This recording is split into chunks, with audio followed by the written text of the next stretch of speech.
সেই ঘরে অভাব আর দুর্ভিক্ষ আসতে পারে না। এই জন্য নামাজের পাবন্দি করা, নামাজের দ্বারা বান্দার রিজিকের অভাব আল্লাহ তাআলা দূর করে দেন।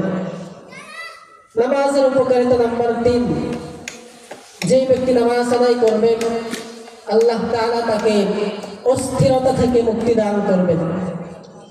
আমরা মানুষ অস্থির, আল্লাহ তাআলা আমাদেরকে অস্থির রূপে সৃষ্টি করেছেন। সূরাতুল মাআরিজের 19 নম্বর আয়াতে আল্লাহ তাআলা বলেন, ইন্নাল ইনসানা খুলিকা হালুআ, নিশ্চয়ই মানুষকে সৃষ্টি করা হয়েছে অস্থির রূপে। ইযা মাসসাহুশ শাররু জাযুআ, অকল্যাণ যখন মানুষকে স্পর্শ করে, মানুষের মধ্যে যখন খারাপ সময় চলে আসে তখন মানুষ উৎকণ্ঠা হয়ে যায়, অধৈর্য হয়ে যায়, মানুষ ধৈর্য হারা হয়ে পড়ে।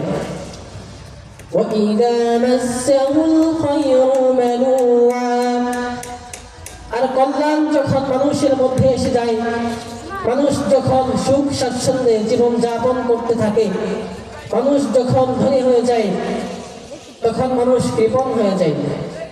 ইল্লাল মুসাল্লিনা আল্লাযীনা হুম আলা সালাতিহিম দাঈমুন, কিন্তু যারা 5 ওয়াক্ত নামাজ সবসময় আদায় করে আল্লাহ তাআলা তাদেরকে অস্থিরতা থেকে মুক্তি দান করেন, কৃপণতা থেকে বাঁচায় দেন।